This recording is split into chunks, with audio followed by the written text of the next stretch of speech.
Hello, my name is Charité and I'm a genetic counselor at USC Norris with the Cohen Preventive Care Clinic for Women's Cancers.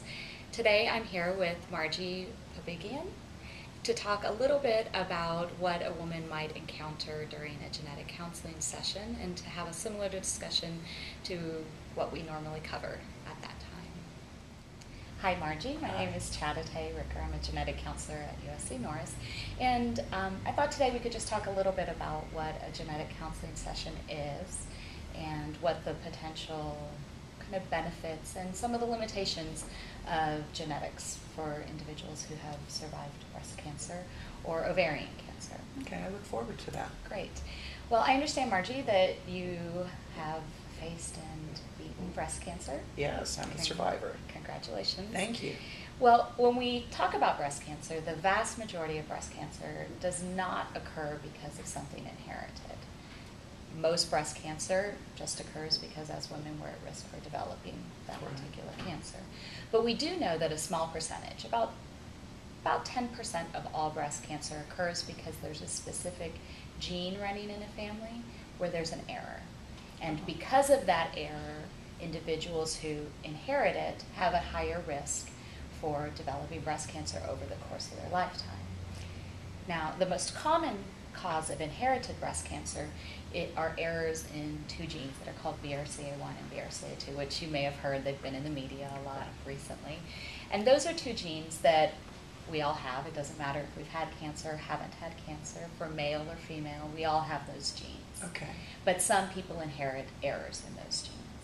Now, individuals who do inherit an error in the BRCA gene have an increased risk for breast cancer.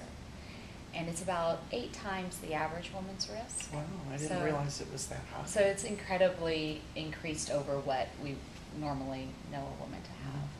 And are at higher risk for developing a second breast cancer once they've had a first breast cancer. And that's about double the average breast cancer survivor's risk. And then we also know that that's one of the circumstances where the breast cancer and ovarian cancer are linked. Okay. So women who have errors in these genes also have a higher risk for developing ovarian cancer, which is why, for example, in the Cohen Preventive Care Clinic, we screen women and do risk management prevention for those two cancers. That's wonderful. And also for some conditions that increase uterine cancer risk also. So it's a clinic that's kind of focused on the management of those female cancers for women who have higher risk, either because we know they have an inherited predisposition or because of personal or other family factors. So often when individuals come in, they kind of wonder, well, what's genetic counseling? Why do I have to do it? It's just a blood test. Why can't I just get it ordered? And the purpose of the genetic counseling session is to kind of sit down and go over the family history, because we know that if we have enough people in our family, we're bound to have individuals with cancers, but they're not always linked. And so through the taking a family tree, we're able to look at what those cancers are. And some of the key points for inherited cancer conditions, for example, are early age of diagnosis. So when we're talking about breast cancer, women who are diagnosed, let's say before the age of 50. Okay. Also, if we see similar cancers or related cancers clustering over different generations. So if we have a family where there's multiple women with breast cancer and some ovarian cancer, that's something that concerns us for somebody who has a BRCA mutation. But if we saw breast cancer and thyroid cancer, for example, we might discuss another inherited condition. So kind of depending on what the spectrum or the grouping of cancers are, that helps us understand which direction we need to. Right. We do have a history of cancer in my family. Including myself, there are 3 breast cancer, 1 on my father's side, 2 on my mom's.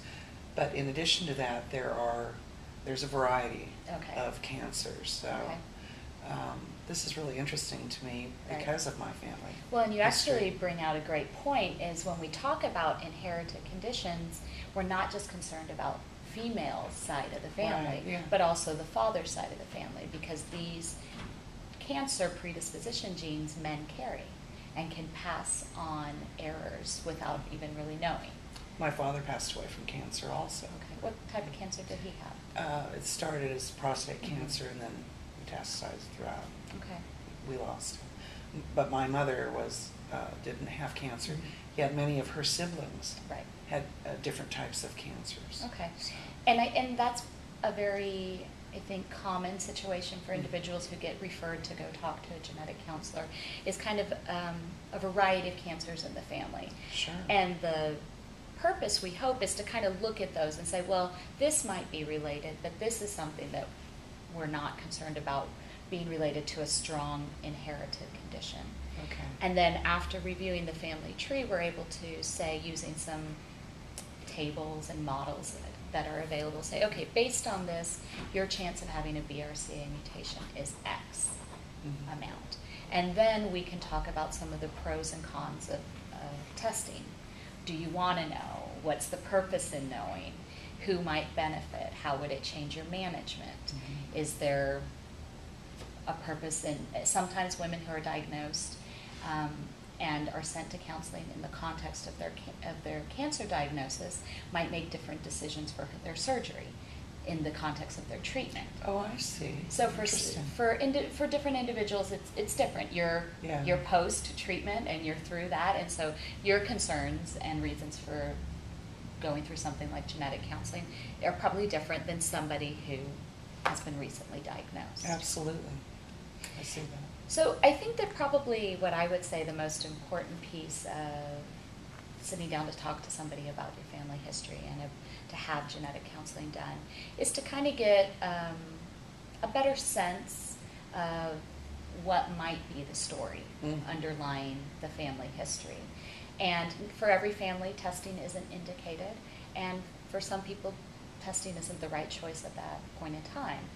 But the purpose of genetic counseling is to educate and to help somebody make a decision based on all the available information, an informed decision about whether or not they'd like to know if their cancer might be the inherited type. Right. I think it's a wonderful thing that's offered, and the Lynn Cohen Foundation they just offer so many things for people, so much support. I think it's terrific. So, Thanks. Well, it's been a pleasure chatting with you today. nice talking to you. It was very informative. Well, good. Okay. Thanks for joining us today. For more information about the Lynn Cohen Preventive Care Clinic for Women's Cancers at USC Norris, please visit us at www.lynncohenfoundation.org.